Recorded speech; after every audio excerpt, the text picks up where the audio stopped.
Hello and welcome to today's European SharePoint Office 365 and Azure Community webinar.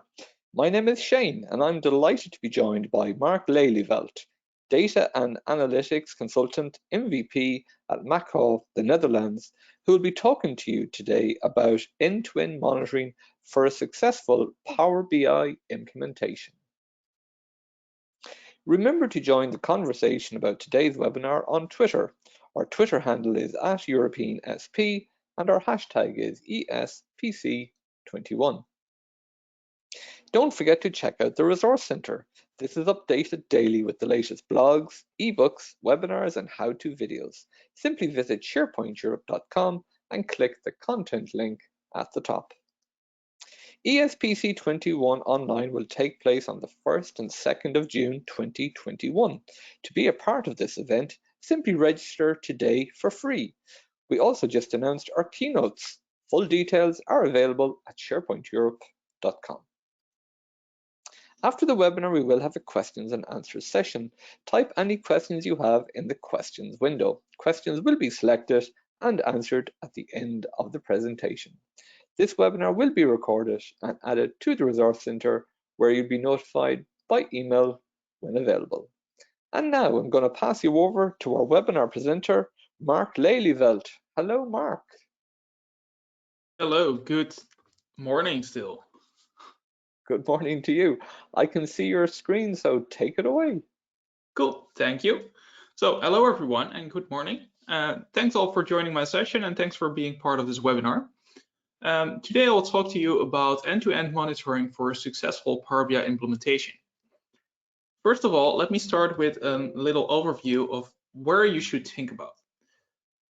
Personally, I've been in a situation at one of my clients where someone used the feature publish to web in Power BI. And with that, you take the risk of your company data being out there in public where everyone can see your data. In this specific case, it was related to HR data with personal information. Of course, we all understand that this is a situation that you don't want to happen. So this brings me to the topic of today. At a certain moment, you want to find out when this happened, how long was this data already out there, and how long which other users of Power BI have been publishing Power BI content publicly to the web. In today's session, I will tell you more about how you can monitor this and how you can make sure that by monitoring your Power BI environment, your implementation will be successful and matching all the criteria that you set up. First of all, I will briefly introduce myself. My name is Mark and I'm working as a data and AI or data analytics consultant at Macau in the Netherlands. Macau is one of the Microsoft partners. Other than that, I'm for the 2 years in a row awarded as Microsoft Most Valuable Professional in the category Data Platform and especially in Power BI. Of course, feel free to connect with me on LinkedIn, Twitter, or have a look at my website where I regularly blog about everything related to data and AI in Microsoft world, but in specific Power BI. Finally, I always like to combine my two biggest hobbies together, which is Power BI and beer, which brings me to Power Beer. So that's what I usually do in my free time. As you might think, I'm from the Netherlands. No, I don't live in Amsterdam. I live in a small village close to this, what you probably know as Gouda or Gouda, as we pronounce it, from the cheese. So I don't live in Amsterdam, although it is not too far away. It's like 40-minute drive. Enough about me. So let's get started with the content of today. First of all, we will look at why and how you can monitor it. Then we will have a brief look at a functional overview. So what do we want to know about Power BI and what happened in Power BI? Then a technical overview, how we can collect all this data. Of course, it will also cover some demos today and some non-functional requirements. So what other things should we think about before we implement certain solutions? And I will wrap up in the end with learnings and mistakes we've made and a final wrap up and conclusion of this session. As already mentioned, feel free to drop questions in the chat. I will answer them in the end, or maybe even during if I spot them at the right moment. So first, let's have a look at why. Why do we want to monitor our Power BI tenants? I already introduced one scenario, one specific use case where you want to know who published this Power BI report to the web, who published it, when did he publish it, and what other content might be out there. But let's have a look at Power BI in specific. Power BI is a data analytics tool of Microsoft as part of the Power Platform, where Power BI is positioned in a specific area where everyone in your organization should be capable to work with Power BI. If we look at that, we can talk about Power BI or BI for everyone, but we recognize three different waves of BI. First of all, the technical BI. And technical BI is typically IT to end user, so that is top-down positioned. Then we have the second wave of BI, which is self-service BI, where it is more the analyst to end user. And the third wave of BI, where Power BI in specific is positioned, is everyone within your organization should be capable to work with Power BI and to analyze their own data for their own use cases. So that's what we call end user BI. I strongly believe that Power BI is positioned in both the second and third wave of BI mostly, but also in the first wave of BI. Having that said, if we look at an enterprise, and that was the use case that I described earlier, they typically adopt new technologies a little bit later. And what happened in this case is that at a certain moment, they decided to enable Power BI for the organization. They just switched it on, gave people a license, but didn't care about governance, about setting up the right tenant configuration, and all those kind of things. So in the end, people were just doing what they thought was the right thing to do, but it wasn't. So we ended up in a situation where we needed to fix some things and take some reports offline as well, and also talk to authorities, for example, because we had a possible data leak with personal information in it. If we look at delivery approaches of Power BI and related to the three waves that I just mentioned, we can talk about business-led or self-service BI when it is a bottom-up scenario. So everyone within the organization can create Power BI content, can create Power BI reports, and push them up to up-level managers to provide them with the right information, for example. All the way to the right, we have corporate BI, which is that typical top-down scenario.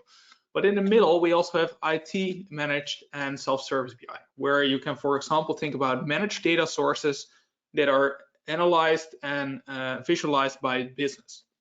So only the data source and the data set is managed by IT. In a typical scenario where what you usually see is the business-led and self-service BI, not only with Power BI, but for example, also with Excel, which is still today one of the most used tools if we talk about data analysis. With that, you might end up with an exponential growth of content. So here I just have 4 different people randomly pick names from 4 different departments who are all doing their own data analysis. And while they're doing all their own data analysis, they're all doing that in their own way and working in their own structure, their own best practices, which might lead to an exponential growth of content. So within your organization, everyone will start creating content. And as an authority or as a competence center within your organization, you want to have at least some control or some overview over all this content. Who are my top performers in building content? Who are building content? Who are my super users? All these kind of insights is what you want to know. In order to do so, everyone can do their own analysis, but we're lacking in terms of control, information about data sensitivity, the correctness of the information we report, solution health, and many more things. I personally also believe that data sensitivity and correctness are 2 really important factors that we usually skip. Talking about Power BI and the wider Office 365 and Power Platform, you can use functionality like data sensitivity labels that will definitely help you to get more insights here. So what can we do? Well, first of all, we need to create some order in the chaos.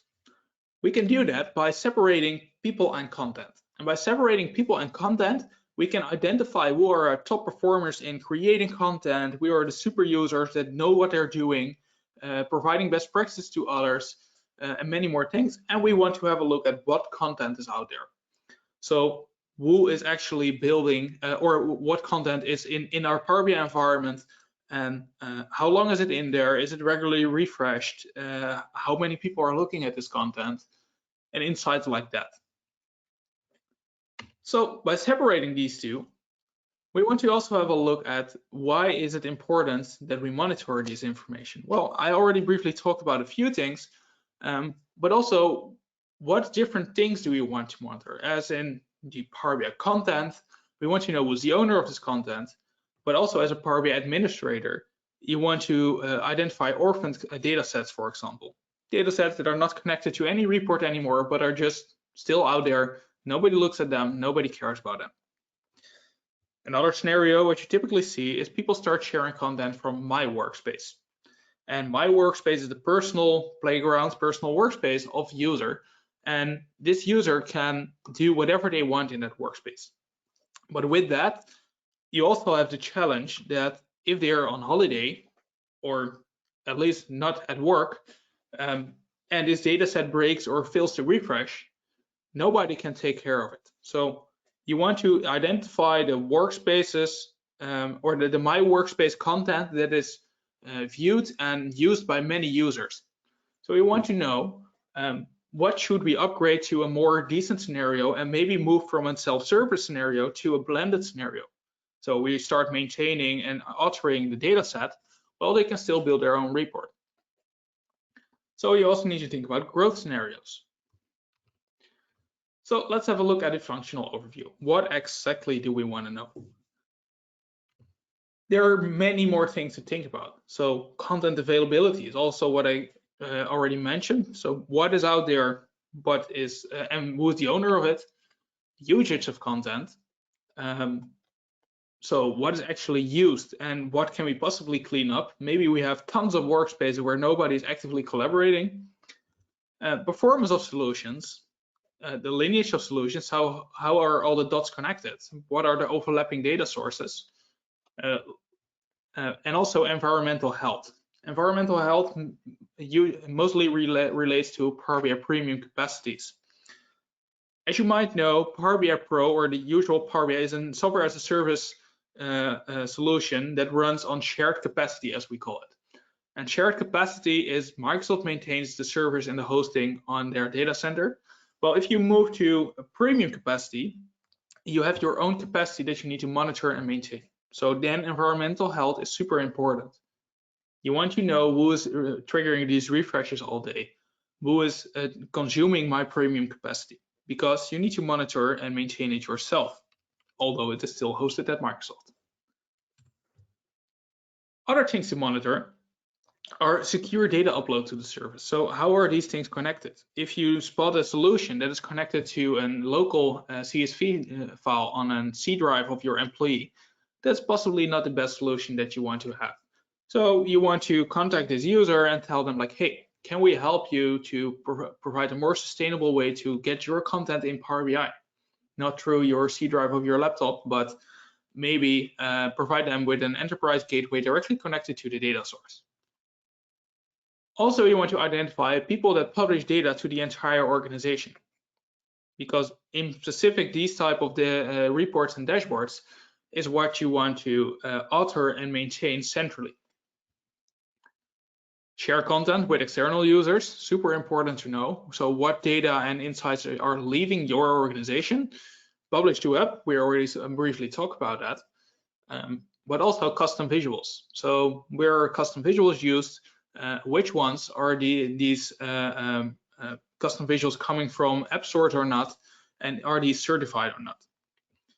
And last but not least, take into account the audit logging, where you can see every action executed by a user in the Power BI environment. Think about viewing content, deleting content, adding users, whatever you can do in the Power BI service. So we also want to look at the objects that are available, and objects as in what elements or artifacts do we have in Power BI world that we want to have an overview of what exists in our Power BI environment. Looking at an Power BI environment or a typical Power BI workspace, you can have 4 different artifacts, which is data flows, data sets, reports, and dashboards. We're all related together. This is part of a Power BI workspace where you can have multiple people in there. So you can have admins, contributors, members, and viewers. Of course, we want to know who has access to what content, so we want to have that inside as well. Finally, this could potentially be shared and made available through a Power BI app to a wider range of people. So that's also what we want to know. So who has access to this content through an app with view-only permissions? Remember that I mentioned lineage earlier. Talking about lineage, we also want to know what gateways are used and what data sources are connected to all this content in this workspace, because maybe we have 10 different gateways that are connected, which are connecting to the same data source. You can also consider setting up a central managed gateway that connects all the dots together and routes all this data to a managed data set that can be leveraged by many more people. So how can we monitor this? Looking at how we can monitor this, there are already a few things that are provided by Microsoft. First of all, we have the usage metrics reports in the Power BI service. These usage metrics reports provide you an overview of the content that is viewed for that specific report or dashboard where you generated it. That's the first thing. And with a little trick, you can release a filter on this user report and you can get these metrics for the entire workspace. That already helps, of course, but it doesn't give you the overview of who has access to my content. And it only contains data for a maximum range of 90 days, because the audit logging only contains data for 90 days. Other than that, we also have the admin portal, which is only accessible for administrators. Administrators could have access to the audit logging and can export, if they like it, manually into a CSV file or Excel file and do further analysis there. This mainly relates to every activity that is executed in Power BI service or even in a wider range of Microsoft 365 or Power Platform.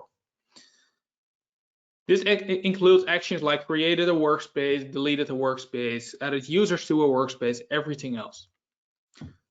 So I think both are complementary and not the same. But combining them would be even more powerful.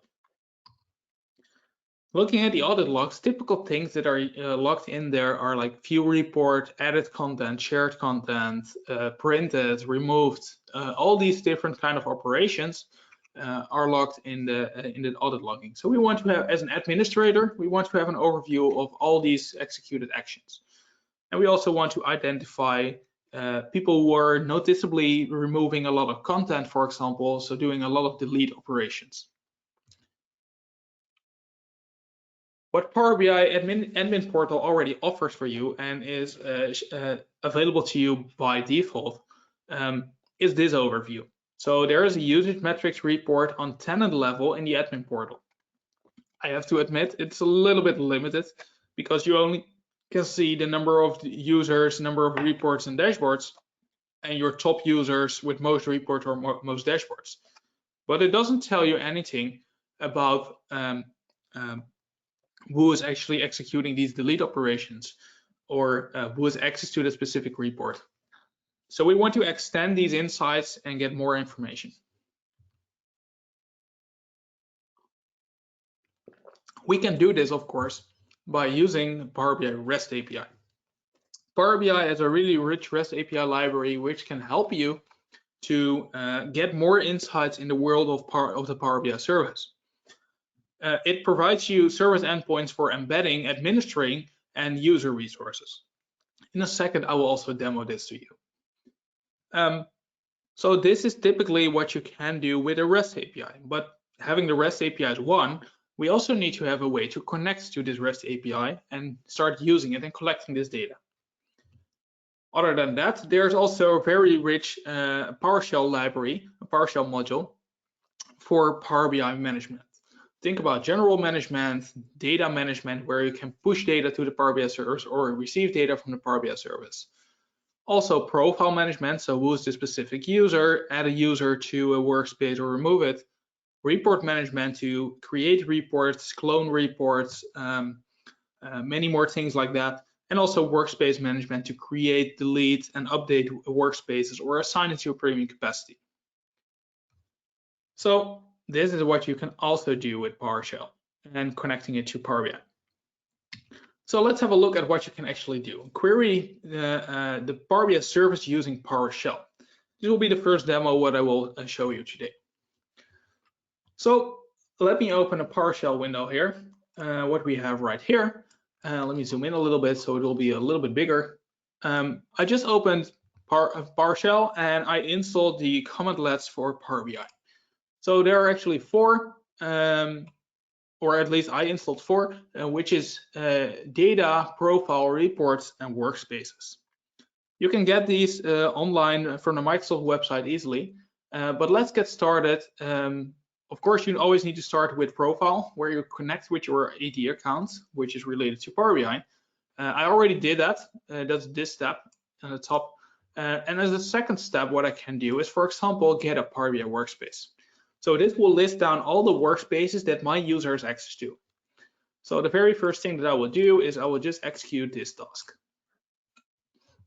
And this will list down all the workspaces that I have access to with some additional information. For example, information like the workspace ID, the name of the workspace, if it is read-only or not, if it is orphaned, if it is on dedicated capacity, in other words, if it is a premium workspace, and if yes, what is the capacity ID? So that is definitely already something that we can use, but there's more that we want. So let me start with copy pasting one of these IDs because I need them later on. So, and let's have a look at, for example, the reports. So what I can also do is ask the PowerShell module, and I actually ask Power BI to return me all the reports that I have access to. So we have the get Power BI report here. Let me just copy it, paste it in here, and there we go. Now I get a list of all my reports that I have access to, including the first insights in lineage. So I get the report ID, the name, the web URL of the report, the embed URL if it is embedded anywhere, and the dataset ID that it binds to. In other words, with this data, I can get an overview of all the reports out there and how they are binded to the data sets. So what data sets have multiple reports connected, for example. Finally, if you look at the details, for example, I can also specify something like, okay, only show me the reports in a specific data or in a specific workspace. So I can just filter on an ID here that will show me everything related to that specific workspace. So let me copy this ID that I just had. And now it will look like this. So get the Power BI reports in this specified workspace. And this will return me, let me clean it for a second and rerun it. This will return me a subset of reports and only 2 that are part of this specific workspace. So we have an empty PBIX file, at least that's what I called it, as well as the dashboard in a day final report. This information helps me a lot, but there's more that we can do if we combine it with the Power BI REST API. To not go into all the nitty-gritty details of the Power BI REST API, let's just have a look at what other things we can do and what are the pros and cons of PowerShell in combination with Power BI. Let's start with the pros. Personally, I think it is really easy to get started and exploring all this information about Power BI. If you prefer so, you can write it to a local CSV file or whatever type of file you prefer, JSON file, and dump it somewhere on your computer or on a centrally managed drive. That will definitely help you to start your experience with getting an overview of Power BI. And I personally use it a lot for ad hoc analysis. So I want to know right now who has access to that specific workspace or something that I want to know right now. I cannot wait to set up a decent solution. On the con side, it is limited to out-of-the-box functions, but you can take the next step if you start using the REST API calls. But that's more advanced. That requires some additional knowledge on the REST API side of things. I also wrote down as a con the secret management, because now I connected with my personal user with my username and password. But if you want to run a script like this, and that also relates to the unattended execution, if you want to run a script like this overnight, every night, you need to have some agent that logs into your PowerShell module. Of course, you can hard code username and password or an app registration with client ID and a secret in there, but that will be hard coded and not really secure. So first of all, you need to have an agent that will start running it, so a virtual machine or any other computer that is running overnight. And secondly, you need to have a secure storage for a username and password or other authentication type. Think about Azure Key Vault or any other solution that you can use. So there are options, but it will make it much more complex to start using it. So let's have a look at the technical overview of the solution that a colleague of me and also MVP, Dave Ruiter, and I built together, and we also implemented our customers.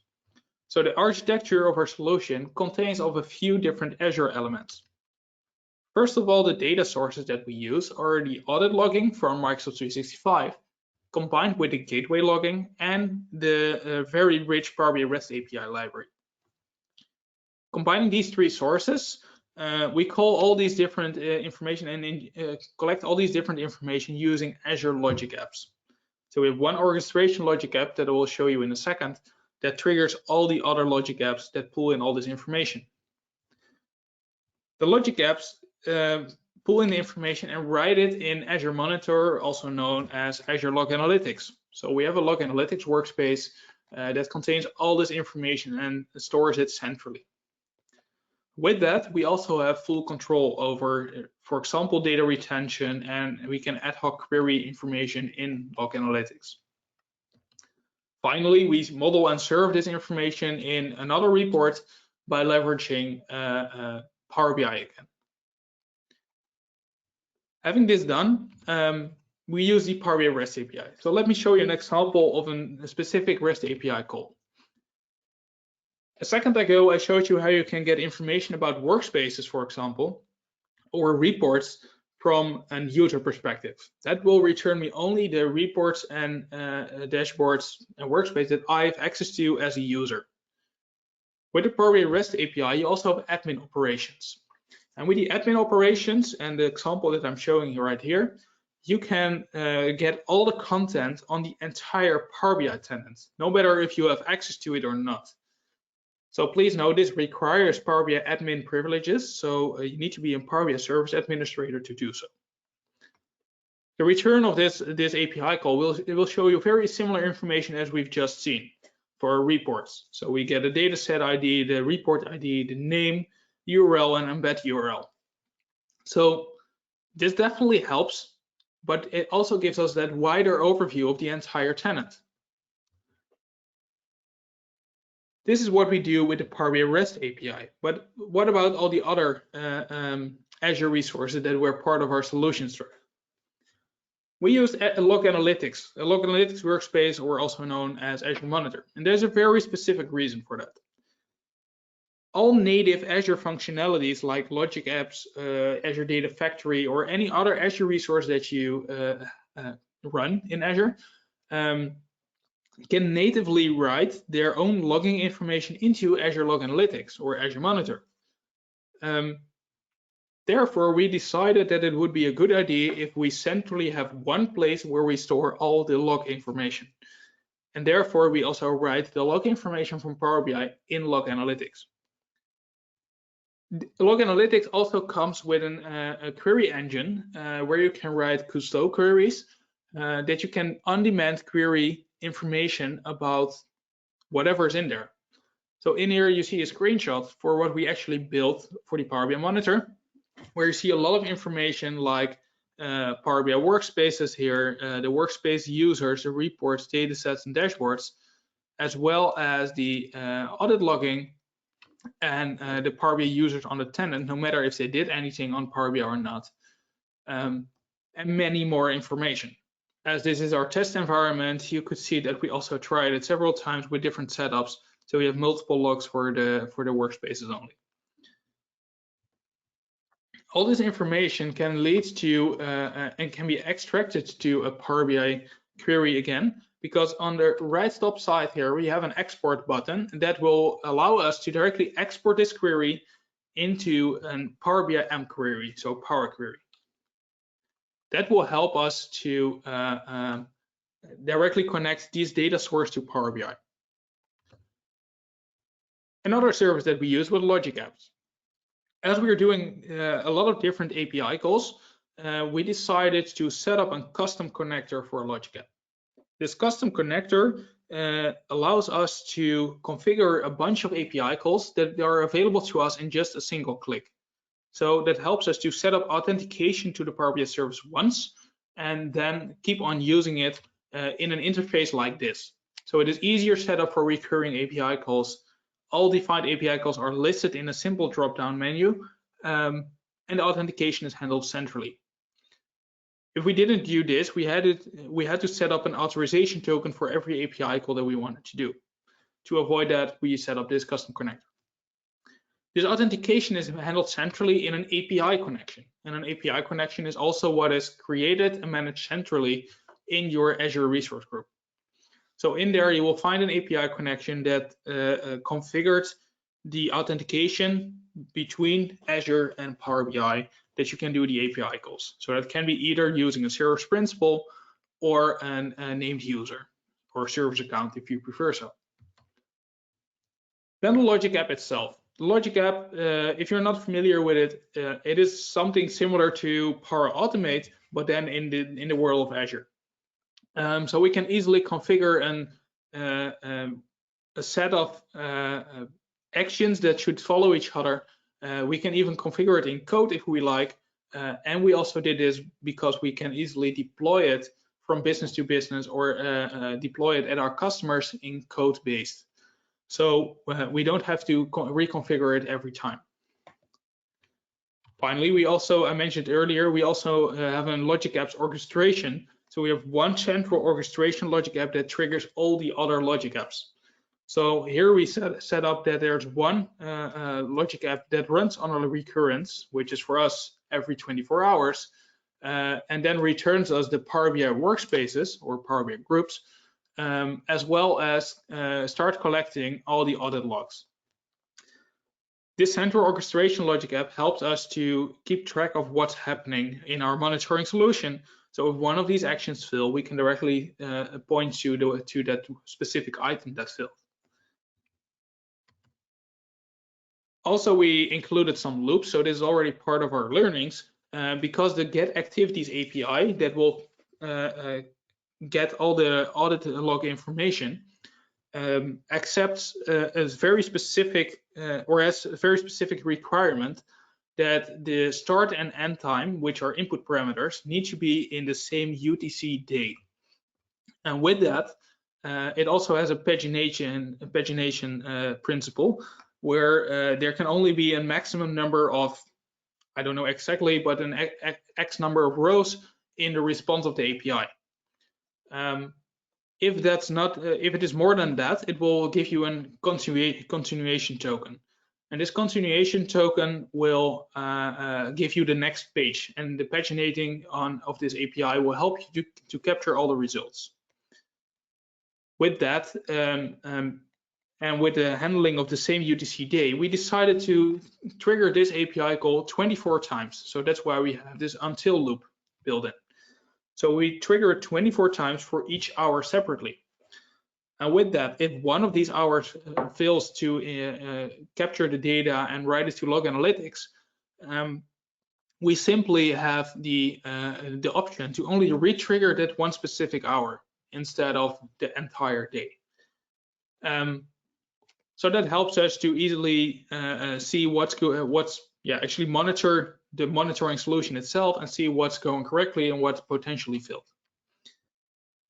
All these different Logic Apps and the structuring of it results in our architecture of Logic Apps, where we have the recurrence on top, Then we have the workspaces, some sort of debadger that splits it in separate logic apps again, where we get for each workspace, the workspace memberships. That includes admins, contributors, members, and all the different roles we have, all the data sets, reports, and dashboards. And from the data set, we also want to know the underlying data sources and the data refreshes. As you can see, we also have a separate section here for groups and group users. We still have this in here because there is a difference in workspaces in Power BI. The Power BI REST API will only return you version 2 workspaces, and version 2 means that it is a specific Power BI workspace. A version 1 workspace that was created in the beginning of Power BI is actually an Office 365 group. The details of these groups will not be returned by the Power BI REST API. So we also use the Graph API here to get more information about these Office groups that potentially contain Power BI content. And again, we have the audit logging here. This entire setup has led to a lot of issues for us because there is also a limit in number of API calls you can do. So on small tenants, this was perfectly fine and it all worked well. But on large tenants, we hit the API limitations, which resulted also in direct connections with Microsoft and people asking us what the hell we were doing with the API. Luckily, they extended the API library and gave us an option to use an expand on the workspaces. So if we do the workspace API call, we can directly capture dashboards, reports, data sets, today also data flows, and users that are part of this workspace. So we get a nested JSON structure. So that cut out a lot of our logic apps, and we only could limit it to a subset of it. This expand option works as following. So we have an example here of the Power BI REST API, where I call the REST API to get all workspaces, and not only the workspaces, the API still calls it groups, but expand it by all dashboards in these workspaces and only give me a top 100.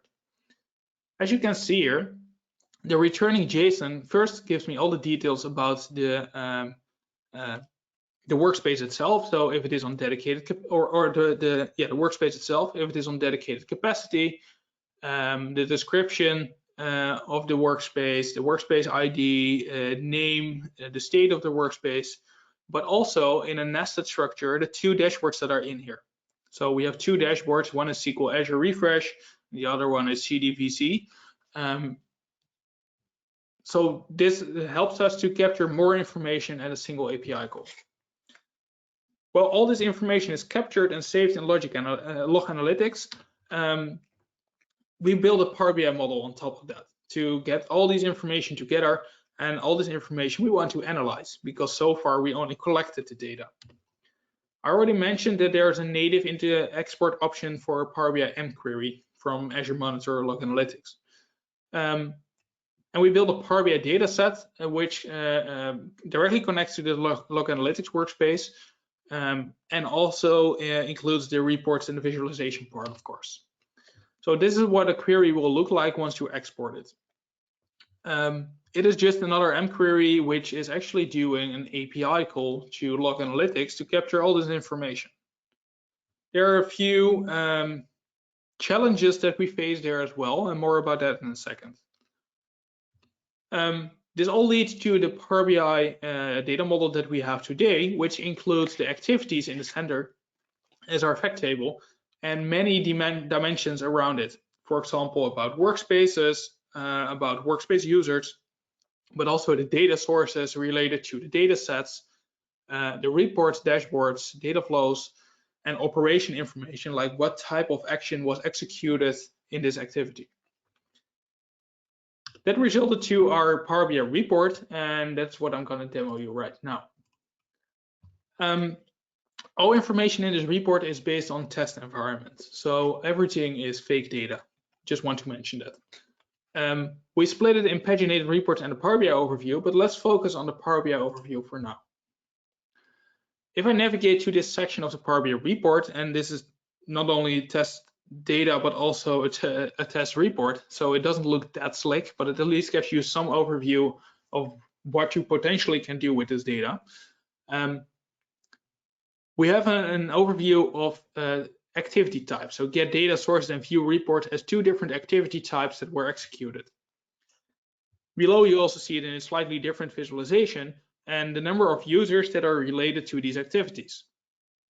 Also, you see here the get data sources as an activity and to which objects it's bind. So the get data source is executed based on the dashboard in a day final report. It's executed 82 times by a single user. By hovering over, we have the little tooltip that shows us a little information about when this was actually executed. Talking about when it was executed, we also have an overview of activities over time. As you can see, the report is slightly broken because the data dimension stopped at the end of 2020. But you can even see the daily active users, weekly active users, monthly active users, and the number of days that they were active in Power BI. Finally, what I think is a really interesting insight is the lineage overview. The lineage overview used a very fancy visualization, if it's going to load, and if not, I will show it in the screenshot. Let me try to reload the browser for a second. This will show me the lineage and how all the dots connected. So how is a data source connected to a data set and to all the other elements. So as the report is not loading, I will just show it here in the screenshot. So here, for example, we have the data source, which are the red dots. And in this specific example, we had a C drive file here from a specific user that's connected to a data set in the Power BI service and a report in the Power BI service. As this build became bigger, it shows the number 2, so this item exists 2 times in the Power BI service. Same here for the report uses metrics, for example, which is reasonable that it exists multiple times. It also shows you a little overview here, how the things related. So here we have a workspace with 2 reports or 2 data sets and 2 reports. But if you have multiple reports binded to the same data set, of course, you can also see that in here. There are a few things that I want to share with you as blockers that we've hit by using log analytics in combination with Power BI. Log analytics has a limitation on data that you can pull in over the API, as the Power Query that was executed typically is doing an API call to log analytics. There's a maximum number of records of 500,000 or for around 61 megabytes, and the query can run for a maximum of 10 minutes, and you can maximum refresh or get 200 requests per 30 seconds. Typically, with a nested JSON structure that we return from the API, we were hitting the 61 megabyte limit. And that resulted for us in the fact that we had to find a different way to pull it in. So as a result, if we go back to the data model for a second, each of these tables is pre-configured in a schema on read, as we call it. So each of these tables has a separate Power Query call with a separate API call through the log analytics workspace, which will help us to split it in small sets of data that we pull in. So you need to write some custom query in other than just using the Power BI or Power Query interface to model the data. There are a few non-functional requirements that I want to share with you, things that we thought about. First of all, is the retention policy. I mentioned earlier that the audit logging of Microsoft by default captures 90 days of data. We wanted to extend this period, but also not save it forever. So we decided to set it to 365 days. So we keep the data for a year, and then the retention will automatically remove the data from the log analytics workspace. By saving this audit log information in the log analytics workspace, we can configure this retention policy ourselves. Second thing we thought about was privacy. This includes information about a specific user with his email address and an IP address that potentially can relate to a location, including date, time, and the exact operation that they executed. For example, they viewed a report at 3 a.m. at night.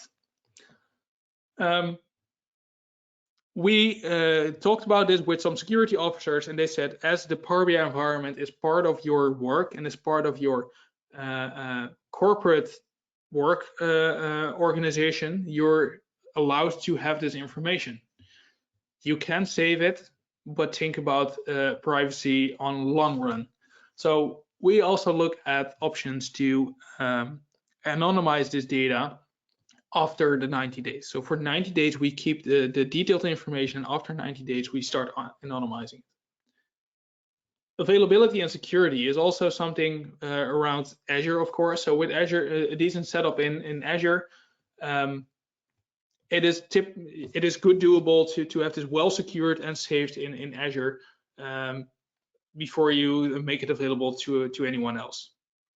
Then we of course look at error handling. So therefore we also write the Logic App's own log information to Log Analytics, and also disaster recovery. So think about duplicating data to other Azure regions if you think this is really crucial information that you want to save on a long run. Cost management and documentation are 2 points that I talk about in a second in the learnings and mistakes we've made, especially cost management. So in building this setup, we had a lot of learnings and also some mistakes, to be very honest. So first of all, the inefficient orchestration. That's what I told with all the looping of the logic apps, where we split it with a debadger in more logic apps that were again split in more logic apps. Looping over page results with the API is also extremely expensive. If you look at logic apps runtime, that will increase the cost, so the run cost of this logic app. And reaching the API limits of Log Analytics was also one of our biggest learnings, so the ones I talked about earlier. So if we look at that orchestration part, there is actually now in the documentation a sentence that says that there's a limit on this API call for 200 requests per hour. It was not there before, and that is mainly because we talked to the Microsoft team and asked them, like, hey, we're not receiving all the information that we expected to receive. Is there something blocking us? That had something to do with this orchestration, where in the end we decided to group all these items here in one API call. Also with the expand option and the get groups as admin API call, this definitely helped us to optimize this setup. So that leads to the fact that we group this all together in one single API call. That's the expand that I talked about earlier that will help us to do this. And it's actually today, it also captures data flows and all the different objects that you can have as part of a workspace. If we look at costs, as we kept on looping over these page results and the logic app kept on looking for new pages, it resulted in super high run cost, which was only for 1 month, close to 1,800 euros. Well, luckily, I can tell you that this was a mistake on our side in building the logic app that kept on looping over the same page in the audit logs. So it kept on running until it reached the maximum runtime of logic app. Today, we have a solution running at a pretty big customer with over 50,000 workspaces, where the monthly run costs are less than 10 euros. So I can tell you that this was a pretty big mistake by ending up with 1,800 euros. Luckily, it was not that big of a deal. We sorted it out and we found what was causing this issue and fixed it. With that, I want to do a little wrap up and share some open points with you, what is not covered in this architecture and this setup. No query sessions or information on how queries are executed on the Power BI model itself are captured. So think about the telemetry information that we know from Azure Analysis Services. So every visual in a Power BI report will generate a query to your data set. That information is not captured right now. All apps so to get the apps that are shared from a workspace perspective, is something that's missing. There is no API call, not from a user perspective, neither from an admin perspective, that allows us to get insights in all apps that are in the Power BI tenant. The only way how we can capture this at this moment is by looking at the activity publish app in the audit logs. And then we know that an app is actually published and we know the app ID. Before that, we have no clue if an app exists or not. As third one that is an open point, the performance metrics from either the gateway and premium capacities can be challenging. From gateways, there is a way to capture this information and send it to log analytics. From the premium capacity, there is no open endpoint or API where you can capture this information. Previously, this was a pretty big challenge, but with the release of composite models or direct query over analysis services in Power BI, that was released in the December 2020 release of Power BI, there is a way to connect your premium capacity admin metrics with the Power BI model and connect both worlds together. What we don't know at this moment is information about memberships of apps, about specific set permissions on objects in a workspace, for example, build permissions on a data set, or on current embed codes. The current embed codes is the currently published information to the web. You can see it in the admin portal, but there's no way to extract it from the admin portal and show it in a monitoring solution. Coming back to the very first point, no query session information. This is actually something that's on the roadmap. Funny enough, it says general availability in January 2021. They didn't make the cut, but it is coming, I can tell you. Azure Monitor integration will allow you to capture all this information on tenant level as well as on workspace level, and write this information about queries that are running on your Power BI model to another Azure Monitor or a log analytics workspace, where it will actually be saved in the same place as we capture the rest of it. With that, I want to share a few takeaways with you. I strongly believe that monitoring is more than users insights. It's also looking at governance monitoring. It is looking at what content does actually exist out there. So it is not only about what is actually used. Building your own monitoring solution is key for an end-to-end users monitoring and not only on individual workspaces. Today, Power BI only provides you user metrics on individual workspaces or a really highly aggregated overview of what content there is in the admin portal. Extracting information and store it yourself will help you to have full control of the data, set retention policies yourself, and decide how long you want to keep this information. And it will also help you to have a complete governance over the Power BI service. So you are the owner of the Power BI service for your organization as a Power BI administrator. Monitoring is, in my opinion, key for a successful implementation for Power BI in an enterprise environment to make sure that your data is well secured, well saved, and well maintained in Power BI. So you can monitor, identify your key users, and help them to do the right thing by providing them best practices, by providing them templates, and pointing them in the right direction.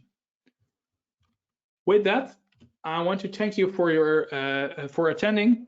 Once again, feel free to connect with me on any of these channels that's mentioned on the slide. And of course, I'm still here and open for questions. I see that there's...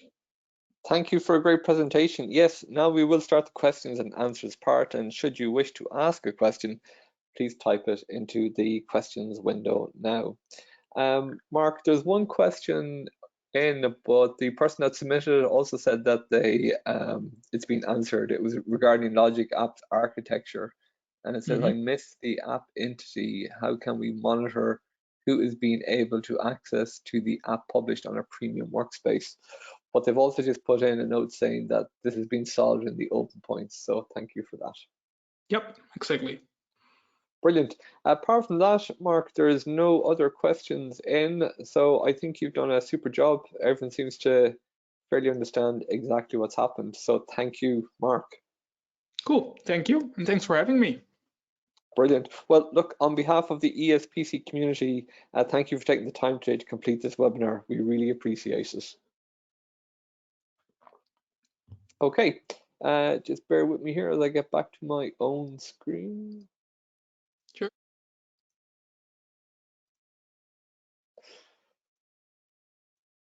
Okay, everybody. This is the end of today's webinar, but please don't forget that ESPC 21 online will take place on the 1st and 2nd of June 2021. Be a part of this event and simply register today for free. We have also just announced our keynotes. Full details are at sharepointeurope.com. Thank you again to Mark Leileveld for his time today, and thank you for joining us. Take care and goodbye.